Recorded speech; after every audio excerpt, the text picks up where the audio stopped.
How to wrap text in Google Sheets.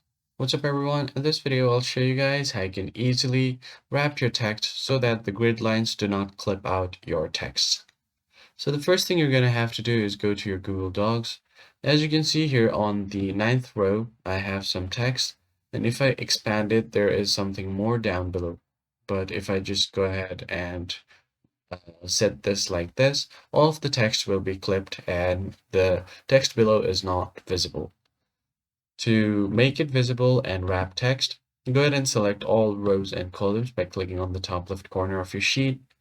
And then from here, all you have to do is go to Format and go to Wrapping. Now from here, click on Wrap. And once you do that, so I'm just going to show you guys one more time. Select everything like this, go to Format, go to Wrapping, and then make sure this is not set to clip. Just click on Wrap, and all of the text will now be fitted accordingly. That's it for this video, guys. I hope this tutorial was helpful. I'll see you guys on the next one.